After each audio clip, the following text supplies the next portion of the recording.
పెళ్లి కాని అమ్మాయిలు మంగళవారం రోజు అలాంటి పని చేయకూడదా? మామూలుగా హిందూ మతంలో పెళ్లి కాని అమ్మాయిలు పెళ్లి అయిన అమ్మాయిలకు మధ్య చాలా వరకు వ్యత్యాసం ఉంటుంది.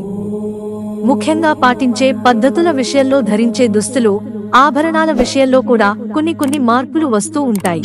ముఖ్యంగా ఇంట్లో పెద్దవారు కొన్ని రకాల పనులు చేయడం నిషిద్ధం అని చెప్పినా కూడా వినిపించుకోకుండా కావాలని అలా పనులు చేసే వాళ్ళు ఉంటారు.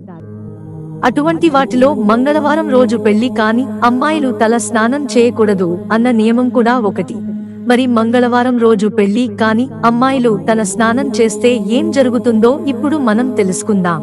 పెళ్లి కాని అమ్మాయిలు అలాగే వివాహిత మహిళలు మంగళవారం నాడు తల స్నానం చేయకూడదు. అవివాహిత స్త్రీలు మంగళవారం తల స్నానం చేయడం వల్ల ప్రతికూల శక్తి ప్రవాహాన్ని పెంచుతుంది.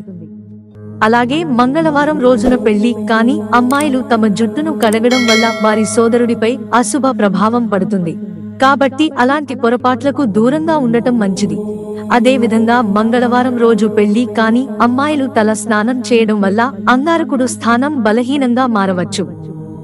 కాబట్టి మంగళవారం జుట్టును కడగకూడదు. ఇలా చేస్తే కుజుడు స్థానం బలహీనంగా మారవచ్చు. ఇది ఆ యువతి వివాహాన్ని ప్రభావితం చేస్తుంది.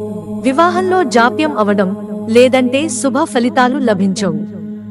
అందువల్ల పెళ్లి కాని అమ్మాయిలు మంగళవారం హెయిర్ వాష్ చేయకపోవడమే మంచిది. మిత్రులారా, ఛానల్ సబ్స్క్రైబ్ చేసుకోవడం మర్చిపోకండి. ధన్యవాదాలు.